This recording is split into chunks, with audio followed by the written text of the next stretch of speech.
Excuse me, brother. Yes, brother. How may I help you? Yeah, how much is one of them bean pies? $2, my brother. Thank you. And how much is that newspaper of Muhammad Speaks?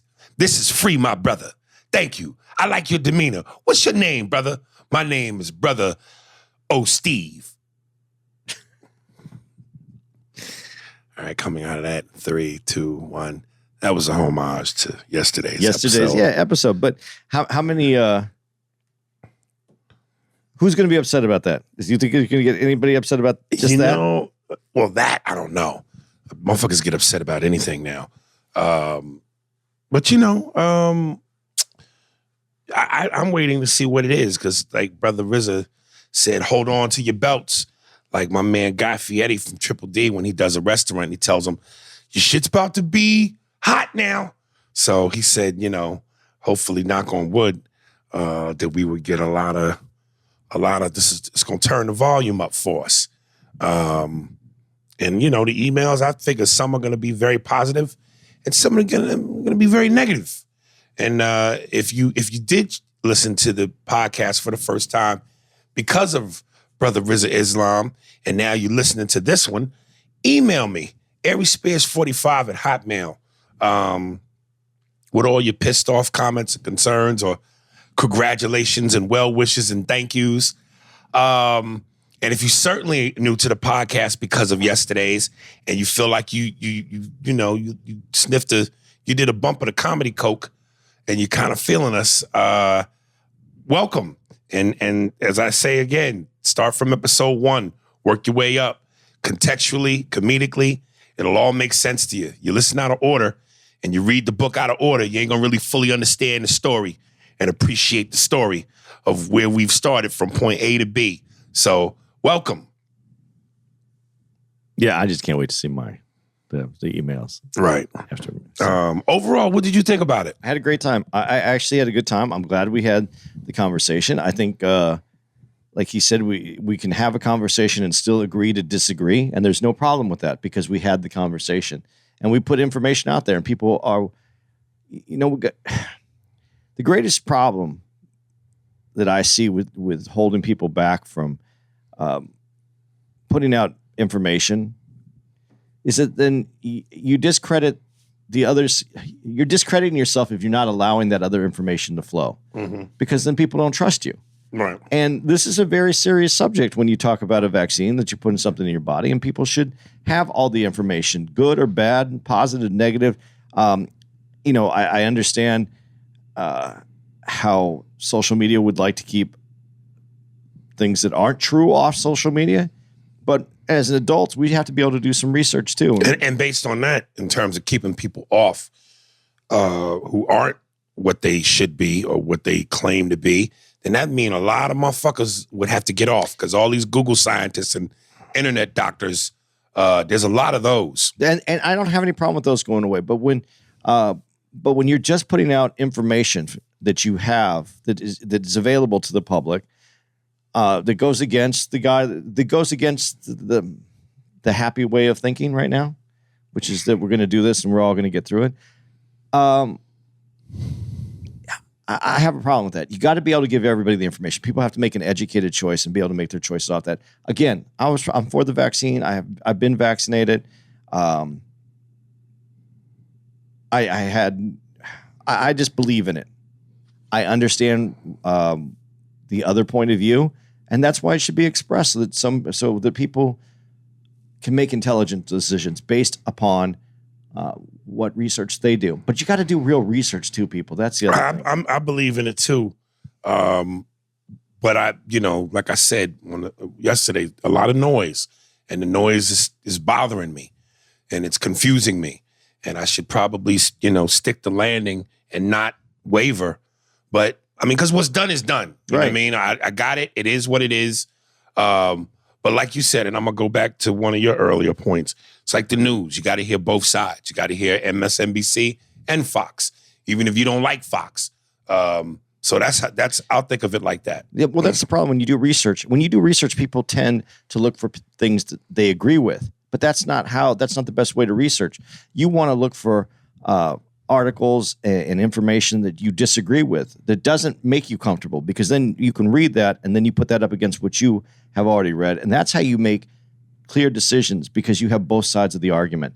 Too many people, what social media does, and what people don't understand about social media is there's algorithms in that. So you're going to get information that you agree with. So you're going to think that whatever you're thinking is correct, and no one should have a differing opinion because it's solid, because everything that you're reading is confirming what you already feel and believe.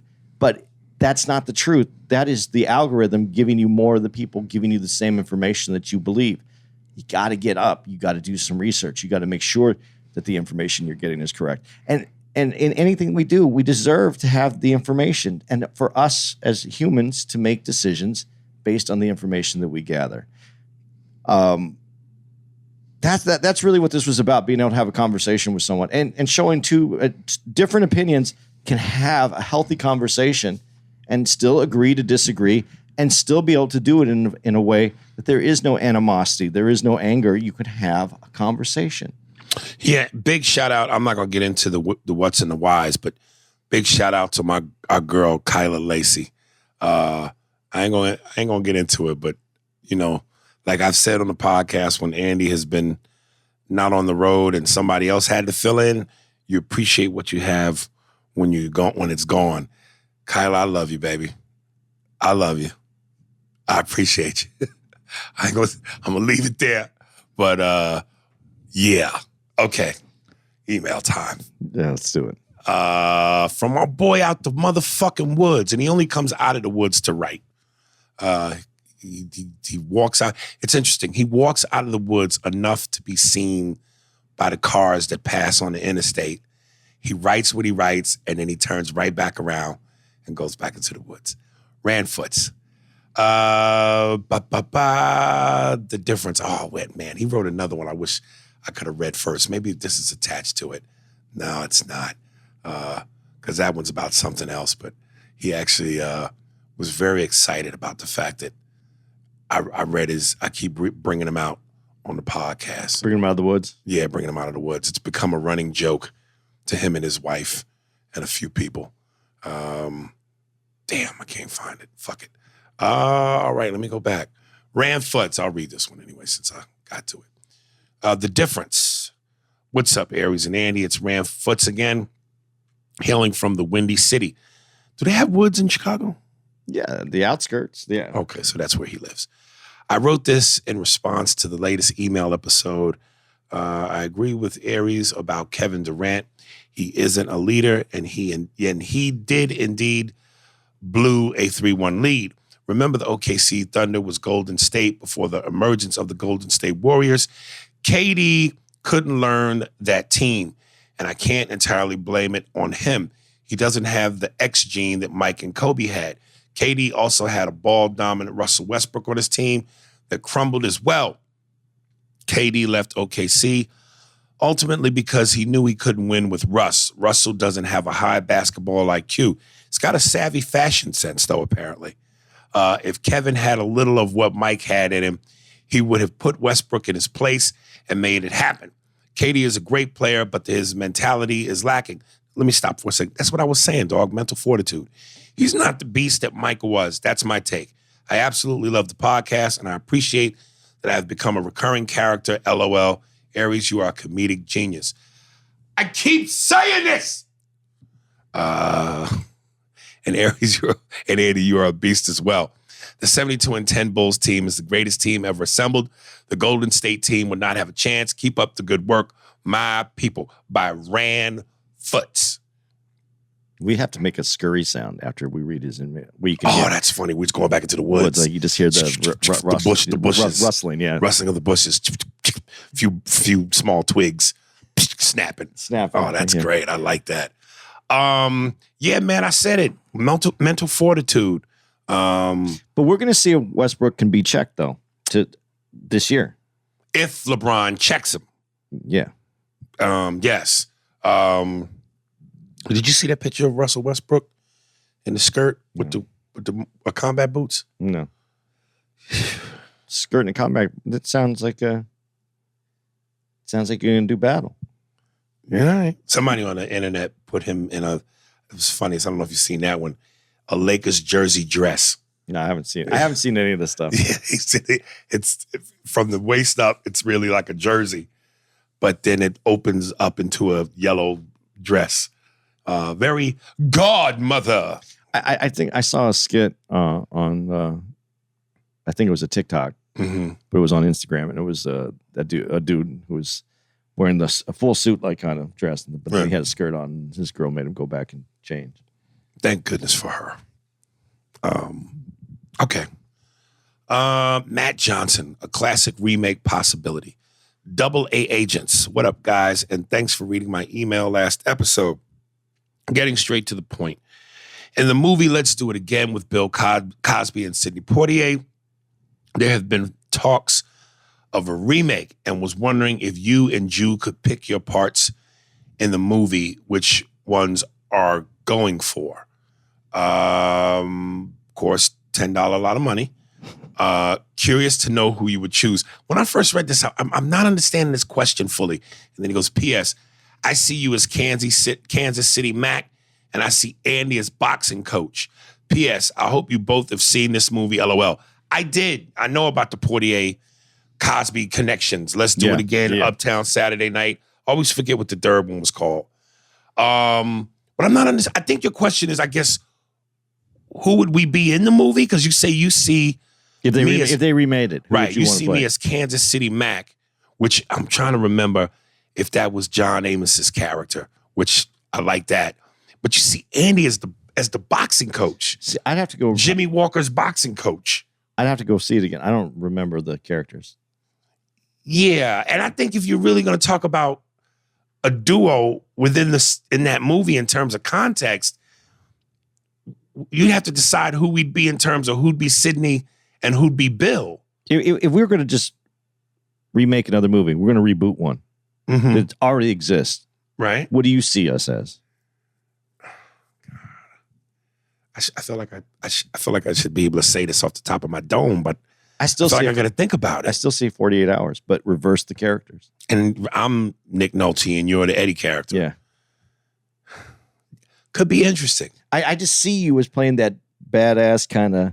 But I almost want to say fuck badass. I want the funny. Yeah. I want the funny. Yeah, but you could still flip that. You could still make that the funnier character out of the two. Right. Yeah. Okay. But you are familiar with the Porter. Yeah. Because where do you see that? You know what? For me, I have to go back and watch him. I haven't seen him in years. But just remember, Poitier is the straight dude. Yeah, always. And Cosby's more the. Yeah, I have to play. You have to play the comedian. That. Yeah. Right. Yeah, that could be ridiculously fun. Yeah, on this podcast we've done that. Mm-hmm. Yeah. So God, I gotta rewatch those movies too, man. Yeah. Harry Belafonte, forget he wasn't in the one. Yeah, that was a different one where he was the bad guy. I think he was Geechee Dan. Okay. Yeah. Frank Williams. Let me get to Frank Williams. What's up, fellas? It's me, Frankie G. Yo, I'm writing to you guys just to send love and give you all flowers now. A little backstory. I got into a terrible car accident, 8/30/21. It was a head-on collision. Some guy jumped in my lane and hit me head-on, causing me to break my leg, my femur bone, which is the largest bone in the human body. And ironically, this is my second time breaking that same leg. 2 days later, I died. I'm writing you this in heaven. No, he didn't say that. I say that to say during all my pain and agony, I still tuned in every Wednesday and Thursday for the dope content and laughter. And I often reflect on the day I met you in person and took a picture with you at the Steinberg Improv. Dude, if I had an illness or Down syndrome, I swear you would have cured it, LOL. I've been a fan since way before Mad TV. You are my favorite comedian, and I just have mad love for you. I'm not trying to fanboy or anything, just showing my appreciation to you and your craft. And yes, if I get a $10 a lot of money, I'm fine with that because I don't like proofreading. And yes, I'm the type that like to get slapped around. LOL, that was a joke. But you and Andy, Andreas, keep bringing people and mother and sons together and watch the community grow. We need to think of the name for the emailers and listeners and then print a shirt so we can advertise and bring the community together on who all listen to the Jew and the Jerk. Till next time, yay-hee. I'll send a separate email of the photos of the accident, Frankie G. Oh, yeah, that reminds me. Big shout out to my girl. We're here in Brea. Well, we're done with Brea, but we were in Brea as you're listening to this. She came out, baby. Finally met Shamor Emery, and we killed 2 birds with 1 stone. LeBron Ship. So we had 2 people from the podcast family come out to see us perform. We actually had quite a few people come out, but they were not regular all in the emails. same show. And some of them didn't write in. But yeah, I got to hug Shamor. Baby, it was great seeing you. Lovely to put a face. Sweet lady. With you. And LeBron Ship, the nigga's name is really LeBron Ship. He ain't no fanatical fan. So big shout out to you too, brother. Give Shamor's daughter a little love. She came out. Yeah. Oh, yeah. And she brought the family. Twins, man. Her and her mother look like twins. So yeah, man, that was sweet, baby. So 2 of the bitch badge holders came and showed their badges. So that's what's up. Her and Farrah. He did send pictures of the collision accident photos. I saw one of them. I was nervous about seeing the other one because, you know me, I don't like to see mangled shit. Yeah. So I don't know what the rest of these. Let's unveil one more and see if I can keep my food in my stomach. Dude, I had a friend. It's a lot of rehab when you in the car accident when you break. God damn. Ooh. Yeah. Yeah. Well, I'm glad you're all right, brother. But damn, that's some rough shit, man. But I'm glad you made it through. Good luck with the recovery, man. Yeah. Much love to you, baby. Thank you, and thank you for recognizing my genius and all its spectacular, brilliant stench. You'll heal faster because you recognize Aries' genius. Yes. Jessica R., the Jew and the Jerk. Love that show name. It stuck with me when I heard it on Big Boy's Neighborhood. I would have never remembered the last names. Jessica. Well, that was short and sweet. Thank you, Jessica. Yeah, I'm glad to see we got another woman in the fold. Damn, that was quick. Ash A. Episode 292. Hey, A&A, it's your girl, Ash A. Oh, here's another one. You know, more of them are starting to come out, man. They finally starting to come out their panties and bras and reveal themselves. I love it. Feels like an 80s movie. A lot of original tits and ass showing itself. Back with another email. First of all, thank you for awarding me my bitch badge. I'll wear it proudly. You see? Damn, I like that. I like that you guys had fun with my superhero question. Anyway, after hearing you guys talk about the Rick James doc, I just had to watch it. It was definitely as good as y'all said it was. I learned so many wild details about his life I never knew. You guys were talking about artists like Rick James and Prince who have a more, how do you say this word? Androgynous? Okay, androgynous. Look at you. Yeah, see, I came through. God damn. Androgynous style, yet they get all the bitches. And you ask for a woman's perspective. I can't speak for all women, but I'll tell you what I think. Women love mystique. We love artistic men. We like to be a little confused. Well, then you love me, because I leave y'all mad confused when I make you think that I want something from you that I really don't. But when you give me what I really want, then I don't give you what you don't want or what you want, but you don't get. It leaves you confused? Yeah. And that's how I get pussy. I'm recognizing these lives, nigga. It's something about a man so comfortable in his own masculinity that he can come out in shit that looks like it should be in my closet that is very attractive.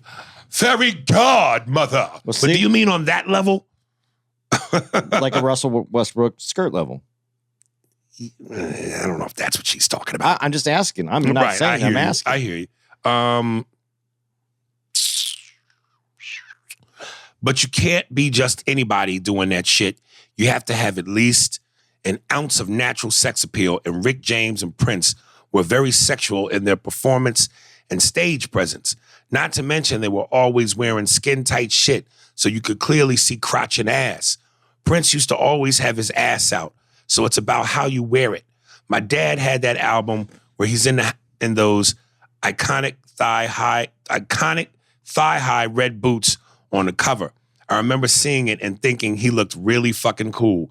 The way they were doing it was less godmother and more, yeah, I'm a man in heels and I'll still fuck your bitch.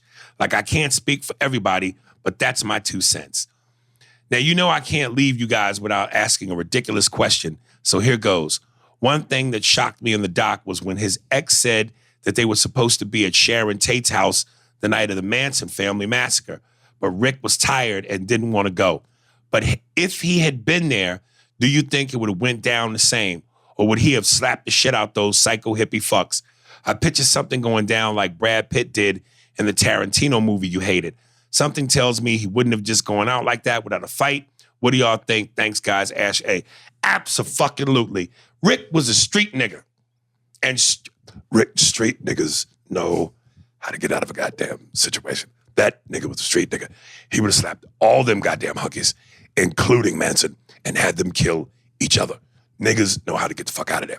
He would have took off one of them goddamn thigh-high boots and beat the shit out of all them goddamn hookies.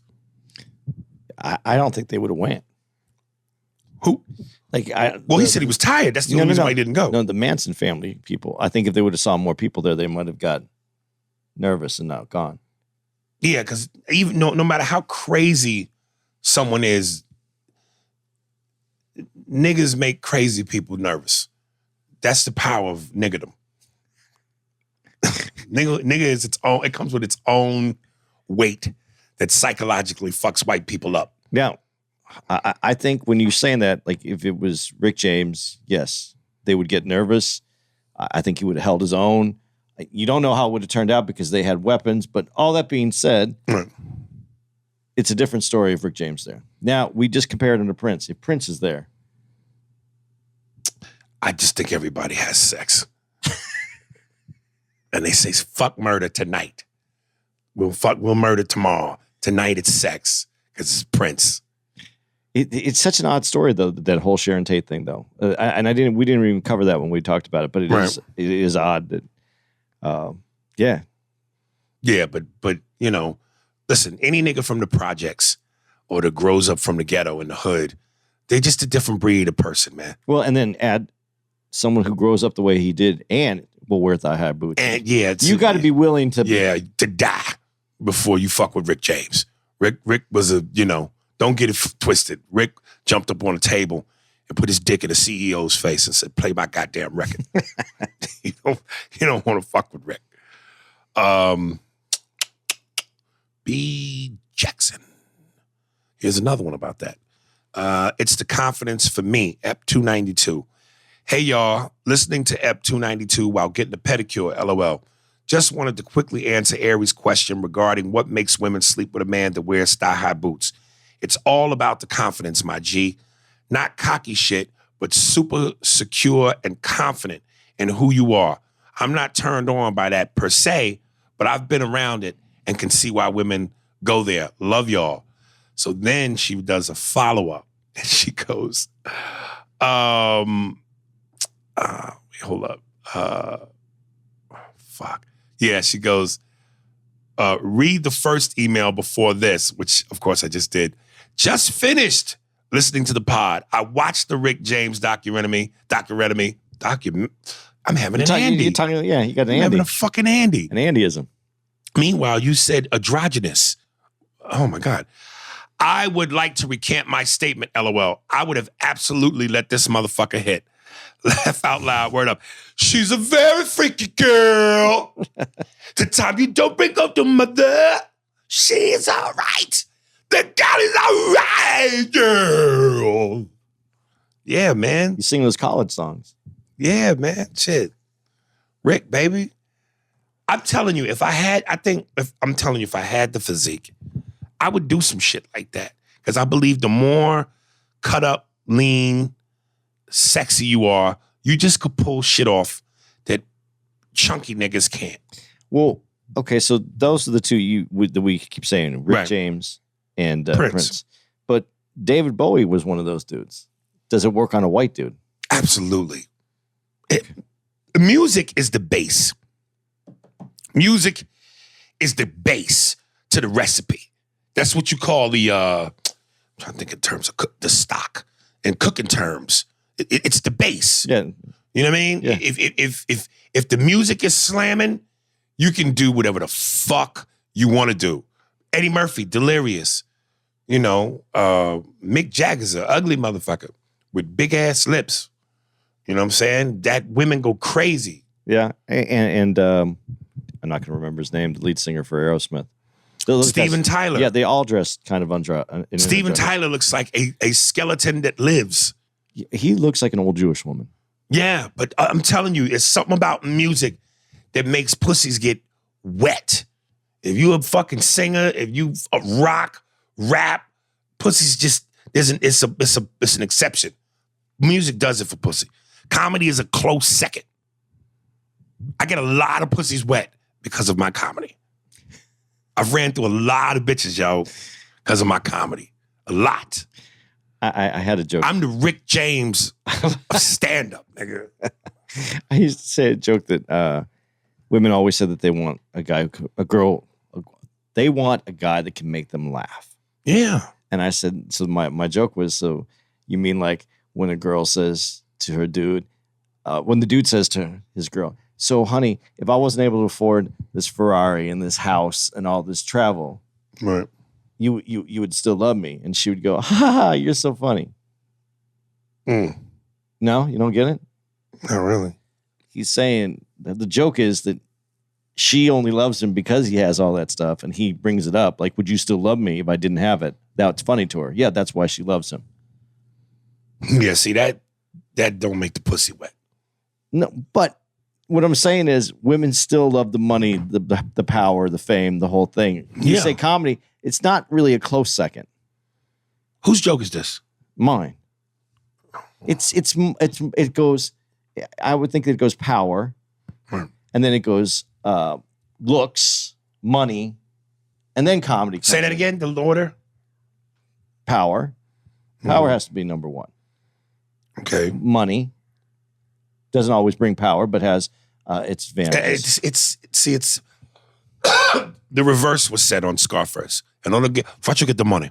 Once you get the money, then you get the power. Yeah. When you get the power, no, you might be right. First you got to get the power. When you get the power, then you get the money. Then you get the woman.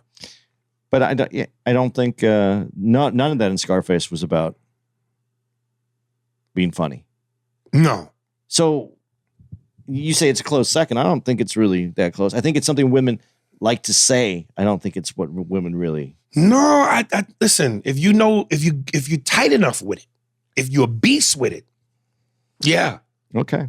I didn't have money when I got fucked by a grown woman at 17 on the road in a hotel room in Atlantic City. I didn't have money from the time I started. I didn't have money till I came to LA at 22. Really didn't start even like 22 on. From 14 to 22, I had no money. Okay. I wasn't powerful, but I got a lot of pussy. I think funny makes you fuckable. I don't think it makes you relationship material. Well, relationship material. Like they don't look at you as someone they're gonna be in a relationship with? Yeah. They like to laugh, but they also want. You gotta step your comedy game up, nigga. You gotta step your comedy game up. It does all of that.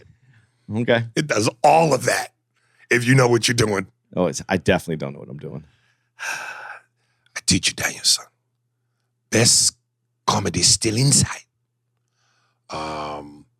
Abel Asmarome. You say this every time. Because it baffles me. Asmrome. The R is what's throwing me. Abel Ass.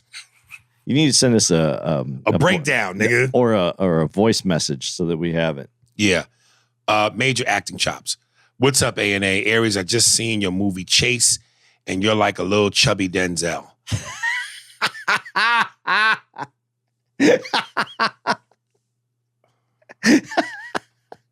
Yeah, this nigga's name is Abel Ass. That was such a compliment at the same time as a backhand slap. Oh, man, what? That was a wedgie, nigga. And then I started to imagine you kidnapping Andy's wife and kid, just like in the movie, when he tries to tell him to stop being your middle. Stop being a... All right. Without even saying it to everybody, let's just think about it. And for a quick second. 3, 2, 1. Okay. Only joking. Andy, you're my kosher brother, but Aries, you don't seem to have the fuck it vibe like Patrice did. So where's the disconnect between you and major movies? Is Hollywood really that trifling that they're going to make you wait till you're old and gray like Morgan Freeman to be a movie star? Well, Morgan Freeman's always been old and gray. He came out old and gray. He came out the pussy. Ah, here I am. Old and gray. Morgan Freeman. The doctor tried to slap me on my ass, but I said, wait a minute, doctor. I'm too old for that. You can't slap an old man's ass when he can smack it himself. Ah, Morgan Freeman. It's cold. I'm born and I'm naked. I'm freezing. I'm going back into my mother's pussy. Bye-bye. All right. Fuck him. You that dude, my nigga. Peace. A&A. Dude, you did a great job in that movie. I thought I did okay. The sound, what was wrong with the sound with the movie, though? The sound doesn't sound right. Sound. It was in a house. It was echoed. Yeah. You talk about that scene? Yeah. Yeah, it was the echo. Listen, God bless his heart, because trying to make movies is one of the toughest things. I remember when I was at the comedy festival in, what do they call that shit? Montreal. The last time I was there. And Montreal ain't what it used to be, but, you know, people still fuck with it. And I remember Barry Katz and I was having a conversation. And again, this is where I wish I could do Barry. But Barry said to me, your beer's not that bad. Yeah, but, you know, Jay Moore. He goes, hey, man, you know, you made a movie. You know, you've been on TV, on a show for 8 years, and then you did another one, man. Most guys can't say that. Some people go their whole careers and never get on a TV show. You won for 8 years, and then you did another one with Damon Wayans, and you've been in movies, man. So, Michael, I forget the guy's name, the young dude who directed the movie, whose movie it was. This dude has made like 3 or 4 movies that never hit on a major level. But I gotta respect anybody that can get a movie made. Like, even if it's at the lowest level, you did that. And that's hard to fucking do. Money, production, lights, cameras, all the technical people, sound. But I'm saying that to say, I think part of the reason why Michael never had it on a major level is because you could see mistakes that he would make. And even I, at one point, I remember when we were shooting a scene and one of the actors couldn't remember the lines. And at one point, I said, I forget what they called the person whose job this is, but there's someone who's supposed to be in charge of holding the movie script while the actors do their lines. And if someone forgets a line, it's that person's job to yell out what the line is. And he didn't have that. Or I remember he had it, but the person wasn't on their job. And at one point I pulled Mike aside and I said, Mike, man, you gotta have the person who's supposed to be in charge of the dialogue from the script on point, man. You're not supposed to have the actor struggling with trying to remember a line and nobody's helping them. So, you know, things like that, he should have been crisper on. But it's your job as the director to make sure everything is right. This is a movie, man. So if we're shooting in a place where there's echo, you got to be on the sound people to take care of that. So, there's a reason why their saying goes, you separate the men from the boys. Martin Scorsese, Rob Reiner, Spike Lee, there's a Penny Marshall. There's a reason that they are where they are and other people are not. So, script supervisor. That's what it is. Gotta have a script supervisor, man. So, just because you brought him up, Barry Katz, who does have a very interesting podcast, and if you guys have some inkling to want to know more about the industry that we work in, because people send us letters all the time asking us some weird questions or come at me about some things, check out Industry Standard with Barry Katz, especially the early episodes. Very informative for people who aren't in the movie scene, the Hollywood scene. Yeah, I aren't in the know. Oh, Donald boys, I'll do it my way. Okay, Aries, I have been trying it the way you and my son said. Oh, God damn. It's better than the alternative. I already had a couple of wet rubs earlier, but you had some dry rubs earlier. Yeah, but that was this morning. Yes. What's the difference? I don't know what it is. About afternoon, I don't have that. You get all your ass gas in the morning and then in the evening. And I'm in between. See, we covered a whole clock. We got little gas soldiers out there working for us. Yeah. My contention has always been that while I am way back there trying to play catch up, I am missing the current issues and opinions and commentaries. So here is my new plan, and it works because your podcasts are not produced daily. I will listen to the current podcast of the week, then go back to where I left off from past podcasts and move forward. Stop yelling at me to read the book the right way. Love you guys. Listen, sweetie, are you listening? No, come closer. You listening? Read the book the right way. Yeah, baby, your plan is your plan, so I can't change your plan. But that makes no sense. See, I don't disagree with her. It defeats the purpose of what I'm telling you. But they want to hear the current episode as well as catch up with the past. I know, but if they hear something joke-wise that they didn't hear beforehand, context-wise, it's out of place. So they're not going to laugh at it. But when they go back, then they're going to laugh again and they're going to listen again. That's not how that works. That's not how that works. It's easier to catch up the way that she wants to do it. Second sex with a new person is not as great as first sex with a new person. I disagree. With that? I like the second sex better.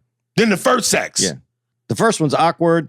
I'm excited to be there. And it's all about the excitement. The second time, I'm there it's a better show. So that anticipation, that gut feeling, those butterflies in your stomach, which is the excitement of new pussy. You're right. It's the excitement of that. That's great. But I prefer the sex itself, the second time. So once the element of surprise of, oh, I'm putting it in. This is a new feeling. That's not better. That's not as good as the second time when you already know the feeling. Two different things. The first one is the excitement of something new. The second one is the excitement of like really getting it. I know what I'm doing. I'm comfortable. There's a little, I like the second one. Wow. Dun, dun, dun, dun, dun. Dun, dun, dun, dun, dun, dun. Listen, I'm not knocking the first one. Dun, dun, dun, dun, dun, dun, dun. You know what that is? That's the Odd Couple. Dun, dun, dun, dun, just remember, to get to the second one, you had to have the first one. Dun, dun, dun, dun, dun, dun, dun. Say that again. To get to the second one, you've had to have the first one. Yes. So I'm getting both. I like the second one. We're real comfortable. We know you're more comfortable. You know what's the playbook's kind of, you got an idea of what the playbook is. Okay, so you're more familiar with what to do in certain situations. Yeah. You know the plays. Yeah, I know what's going to work. I know what's, Damn. Quarterback-wise, I think you're more Doug Flutie, and I'm more Tom Brady.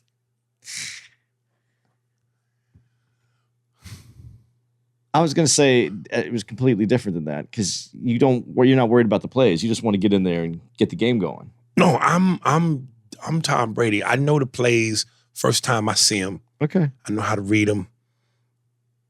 I'm a bad man. All right. Yeah, sweetie, your plan is your plan. Do what you want to do. I just don't understand. For instance, that nigga raped me, daddy, Junebug Spade. Now, if you hear that without knowing the origin from where that comes from, there's no way that's funny to you. But if you know the origin, then when you hear it as it progresses, and then you do the episode with the banjo music, the explaining of chasing after somebody, and Junebug runs into the woods, and who meets him? Rand-Foots. All of that plays in sequence. When you listen to that out of order, you're not going to get it. But I would do it the way she does it. I get what you want because it's the comedy that you're worried about. So disappointed.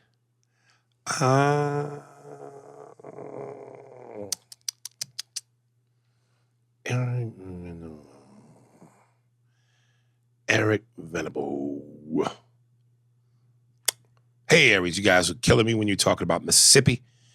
Being kicked out of California was too funny. Then take talking about the comedians that should work in the South. And Aries, your Southern accent is almost as funny as your Indian accent. Oh, thank you, boy. Thanks to you guys for the work you do. People forget or don't know that it is an entertainer's job to make it look easy when in fact it's very hard to get on stage, tell jokes, sing, dance, whatever. Many have the desire, but few are born with actual talent.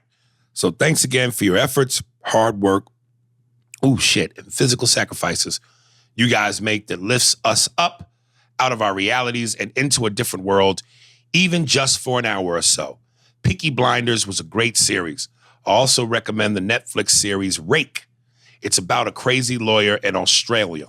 I think both of you will love it. Peace. Oi up, Jack, Your Honor. Mark Clyde said it. When he got caught being pulled over, he only had 2 cans of Foster's beer, not theft day. Yeah, I know I lost it after Your Honor. I cannot do this. So it's amazing to me either way. Yeah. There was a comedian. What was his name? Al DeBenny at the Laugh Factory, who was really tight friends with Dane Cook. And Al DeBenny's wife was Australian, and she would work at the Laugh Factory, and she had the thickest accent, was sexy. And Al eventually moved to Australia because, that's where his wife's from. And she wanted to go home. So Al left the United States and he lives in Australia. That's some mean crotch, nigga. Make a nigga leave U.S. Like, Al, why'd you leave? Oh, I had to go chase the pussy, mate. Maybe he just wanted to go to Australia. Pussy wanted to go back home. I wouldn't mind going to Australia. I wouldn't mind visiting Australia. Don't know that I'd want to live there.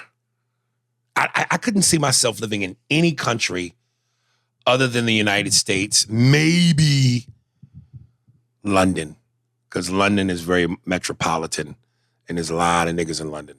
And London's so fucking clean, man. I love how clean it is. I'm sure there's some dirty parts.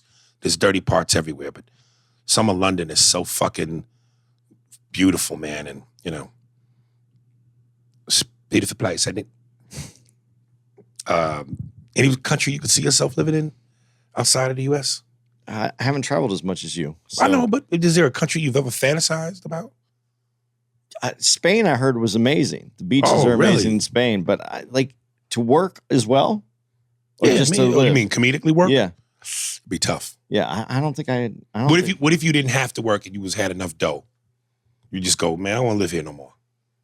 I would love to see, I would like to go to Spain. I would like to go to, I think I'd like to go to Italy, but I want to do some of those cool things like George Clooney and be on some cool island that's like kind of, Like Richard, what's that dude's name from Virgin Records?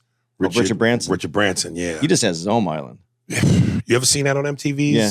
where he has that toilet on the top of the hill. And you just fucking shit in the open, but looking at you surrounded by beauty the whole way. God. So even at the least beautiful moment. You think you'd miss TV though? I'm sure you could still get TV. You could get on an island? Yeah, satellite. Oh. Where would you put the motherfucker? On the island. Oh, all right. Come on, if you can afford an island and a plane, can afford a TV. You can get it. If you can afford an island, you can afford the people that be in the TV show to come reenact the show on your island.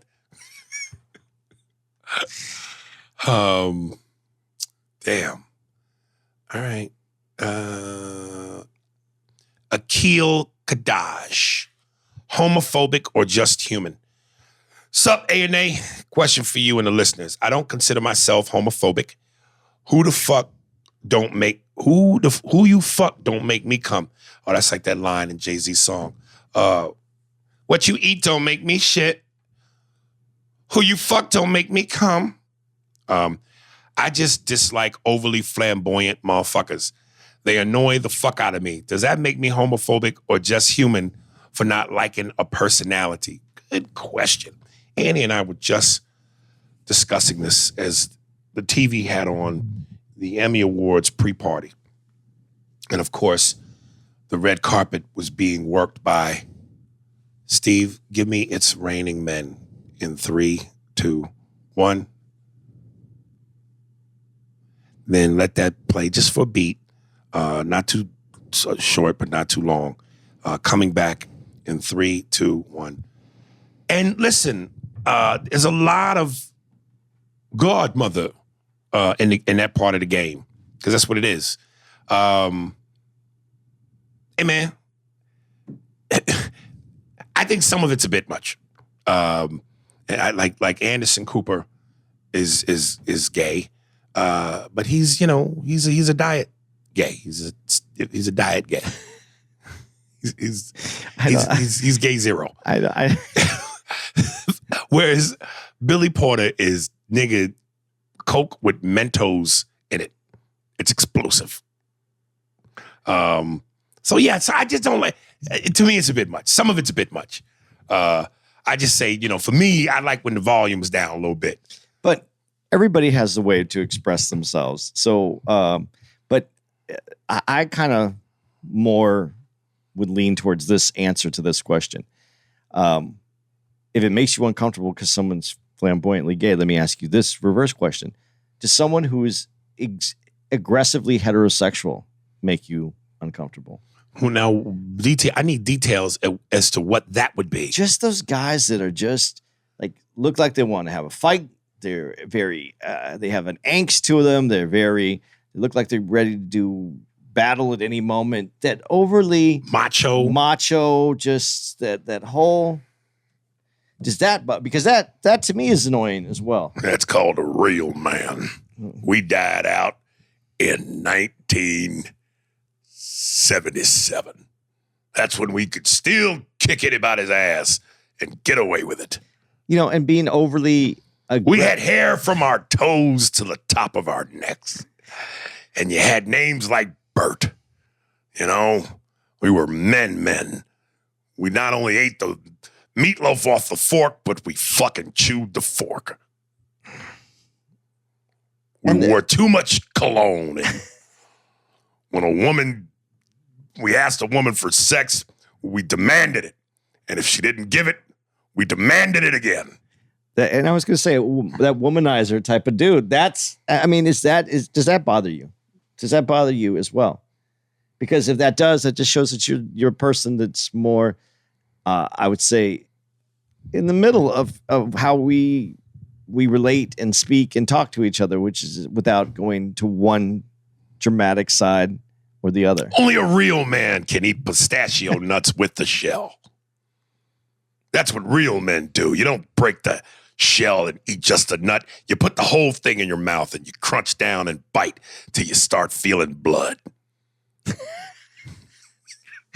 I wasn't even laughing at that till you start feeling blood. That's what real men do. Real men jack off with thumbtacks.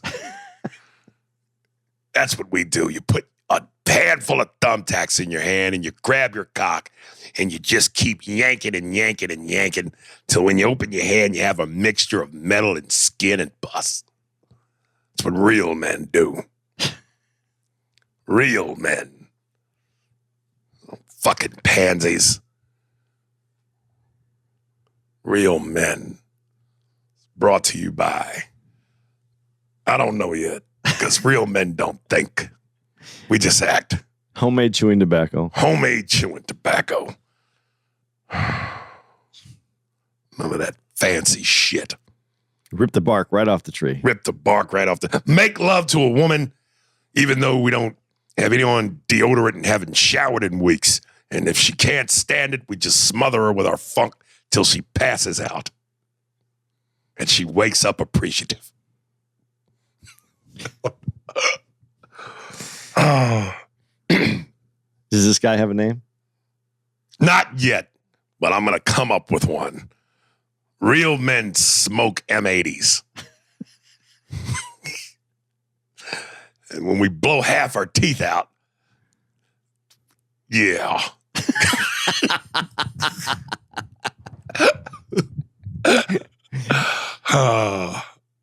Ephraim Young.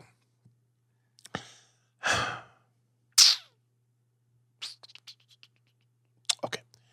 All the gay fucking Ep 276.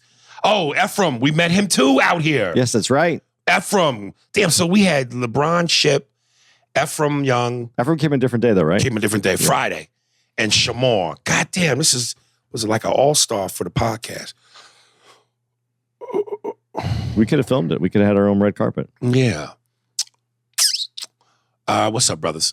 Yo, I'm all for equality, but I'll be honest, our TV and society is saturated with all the LBTQ PhD shit. And I have family members that are gay, and I love them. They are great people, period. But it's a little much. Shoving the shit down our throats, no pun.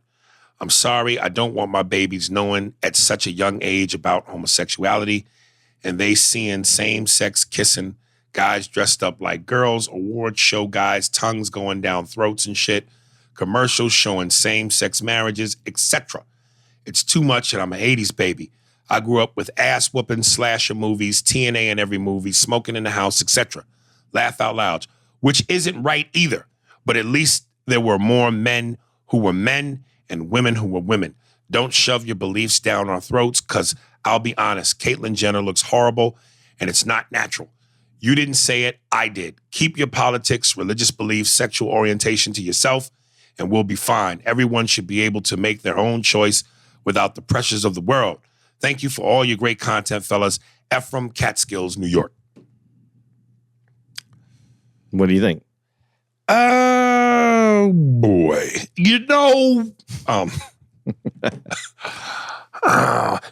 Listen, man, this is so hard because, again, we to not be a hypocrite. When you talk about equality, that means for everybody. Doesn't mean you have to like it, which means you can either turn the channel or leave the room or do whatever. Because I recently saw a video of Lil Nas X. I guess one of his latest videos, he's in a football uniform, a pink football uniform. And he's in the locker room. He looks across the room and there's another dude in a pink uniform and they give each other the love eyes. And then they cut to this very aggressive French kiss. And then he slams the dude down on a table. And as the guy is crawling away from him on the table, Nas X is over top of him in the missionary position, taking his shirt off, and thus the imagination begins. It's just not my cup of tea. But you can't say no to that, but yes to a man and woman doing the same thing, because then that would be inequality. So for quality's sake, this is called being fair. Doesn't mean you have to like it. Doesn't mean you have to watch it. It's a bit much for my taste. And I put that as delicately as I could. I think that television and the shows that are on TV there's a wide array of different shows, but they're almost all overly sexualized a little bit, where I think there's an appropriate time for that. I don't think those are kids show appropriate, but they're available anytime because now there's immediate access to anything.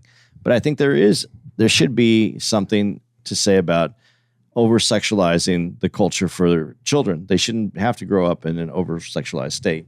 Right. But once we get to the part where it's a family, and he said that he didn't want, same-sex families, that's really tough for me because if you were a kid who grew up in a same-sex family, which is happening right now, you feel, and if you didn't see any representation, which is very important, where you feel like you're normal and part of this regular society, I think that would be missing. So I don't really have that problem, but it's how much of the sexual part of that relationship is portrayed, which isn't necessary to portray a family.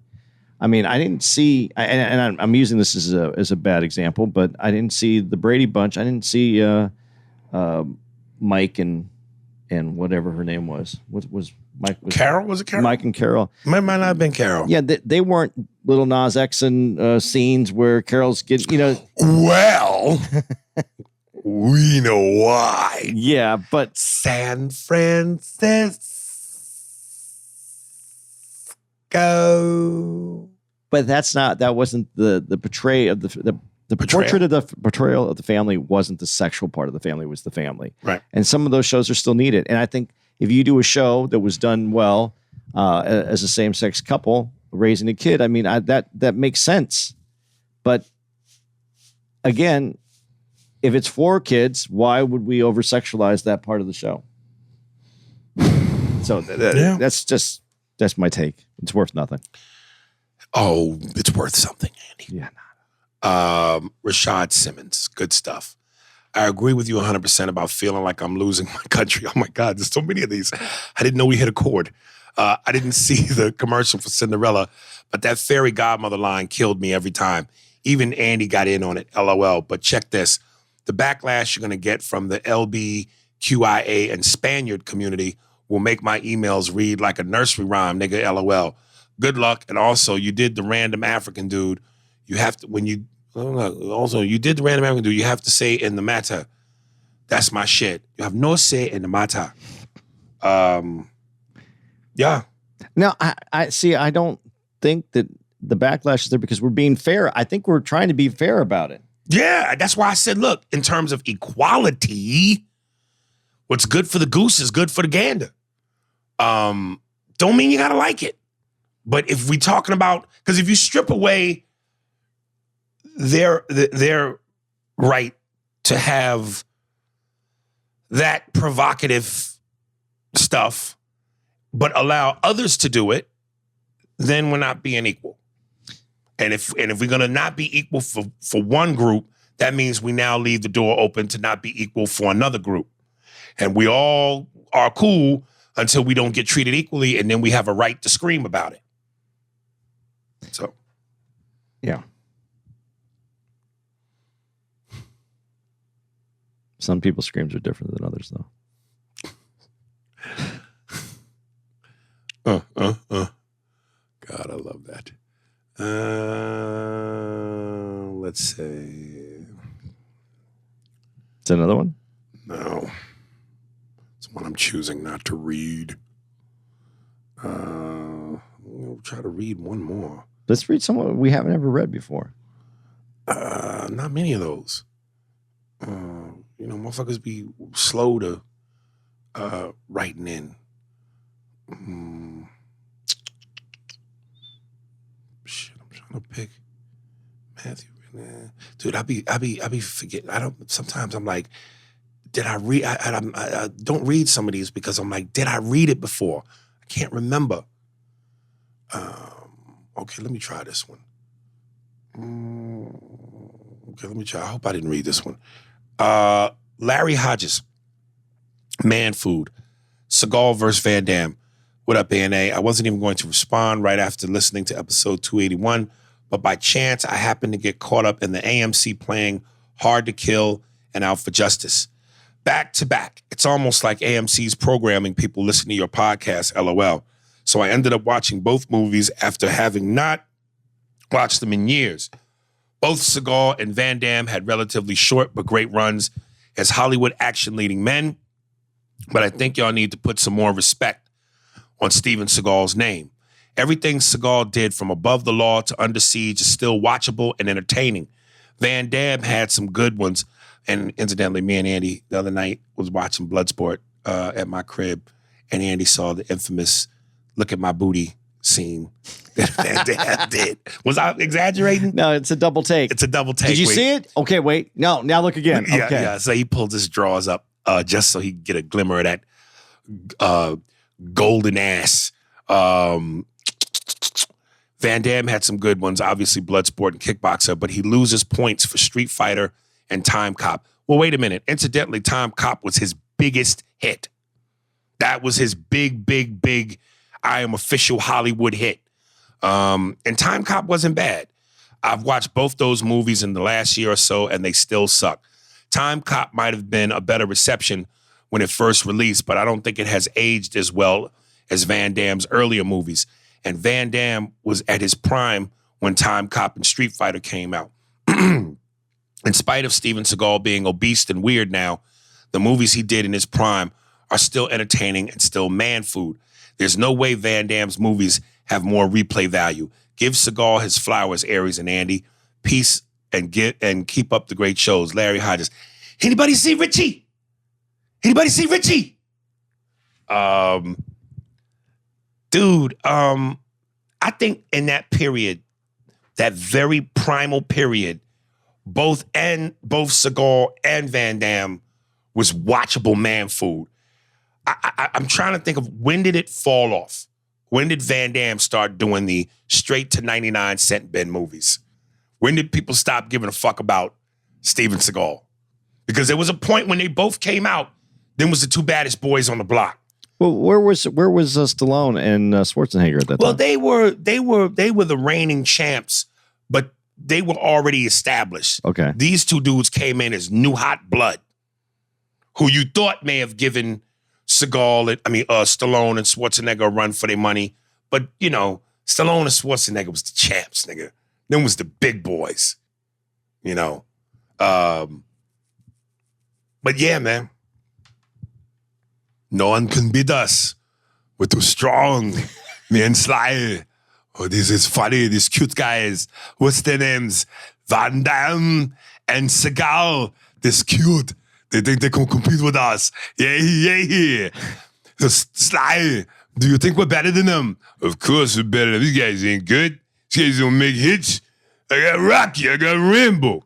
You know? We've been around for years. It's fucking ridiculous. You don't think we're better than them, Arnold? Absolutely. Absolutely. Yes, Commando, Predator, Red Dawn, Conan 1, Conan 2. I got so many, I can, my brain is in the fog. And you know, I got Rocky 1, I got Rocky 2, I got Rocky 3, I got Rocky 4, I got Rocky 5, I got Rambo 1, 2, 3, I got Cobra. You know? It's too fucking long. Rambo 1 wasn't called Rambo. It's called First Blood. You don't think I know that? Should fucking kill this guy. Yeah, absolutely. Little Jew boy. How dare you? How dare you? Like we don't know what we do. How dare you? That's so fucking stupid. In the body seeing Richie. In the body seeing Richie. Hey, yo, my Shidoshi. The fuck is a Shidoshi? Anybody seen Richie? In Expendables, they did bring Van Damme in, though. Yeah, he was the one that said, don't try to challenge me. Yep, but if the fall off wasn't so hard, there might have been a Seagal in that. I don't think they put Seagal in that because they didn't like him. Because he was such a dick and around Hollywood, and he thought he was such a badass. He wasn't likable, man. Because that movie was intended to have all the dudes from the action era in those movies. Right. There's no way Seagal shouldn't have been in fucking Expendables. Maybe he didn't want to get in shape for it, or he didn't want to do what would be necessary to be in it. Anybody seen a ham sandwich? Anybody seen bacon? Say, that's what they mean. He's not in shape. He eats too much bacon. I like bacon, but I also work out. Yeah. Would you, if you knew you could have like a career like Arnold's, Yes. but you had to work out like that for the rest of your life, and he doesn't work out the same way he used to, but And his muscles don't look like they used to. but he still has to keep. You know how he would just those muscles how they would look now if he didn't work Yeah. out at all. Right. Would you be willing to do that? I guess, man. Because I mean, and Sly still has to work out. Yeah. I mean, because they will look like shit if they didn't put any effort in. Real men don't work out. We go with our muscles and you just accept it, no matter how old we are. We use Ben Gay for face cream. Do you know who you're describing though? Who? And not the person, not them socially. Right. It's Clint Eastwood. It's the Clint Eastwood characters. Yeah, Clint Eastwood. A real man. Real men. I'm a real man. That's right. Come here, bitch. Give me what I want. I'm a real man. Did he ever play a bad guy? Clint Eastwood? Yeah. I don't think so. Maybe in even in the cowboy movies, he played like kind of it was that character that was what do they call it? The good bad guy? Real men put their fingers in a woman's crotch and don't wash their hands and use the juice for chapstick. That's what real men do. Are you going to see this new Eastwood film? He has that right now. What does it cry? Macho something? Cry macho? Something like that, yeah. No, real men don't cry. But when we do cry, we cry macho. You know what it means, crying macho? That means crying while eating a burger and jerking off at the same time. Our tears become our condiments.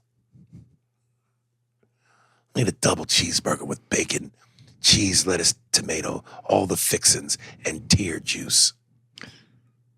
All right, man, I'm out. I'm done.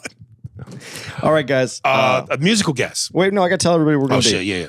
We're going to be, October's coming up because we are killed September here. By the way, it was my, when you listen to this, my birthday will have passed. But we will be in Levity Live in West Nyack, the 8th through the 10th of October. And then I am doing a tune-up show for a DVD that I'm going to be recording in February, but I will be at the Tempe Improv on the 13th working my hour.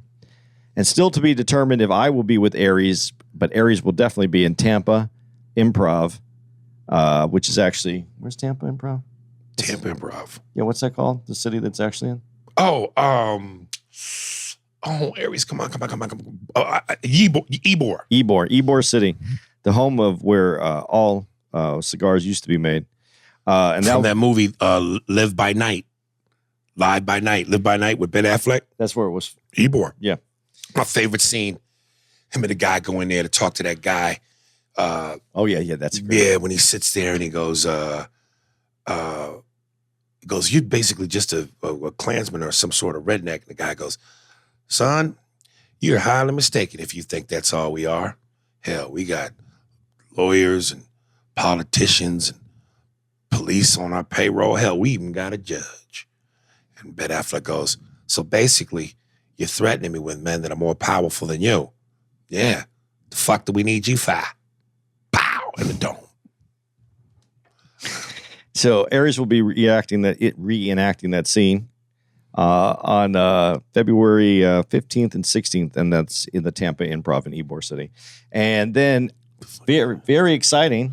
On the 22nd to the 24th, we will be in Aries, home away from home, West Palm Improv. And we'll follow that up on the 29th through 30th. We are in Orlando Improv. Yes. That's our October dates. Downtown. I am doing that, my date on the 13th in Tempe Improv for a fundraiser for autism. So anybody in that area, or if you know someone in that area, please tell them to come on out. It's a Wednesday. It's going to be an easy show. So it'll be fun.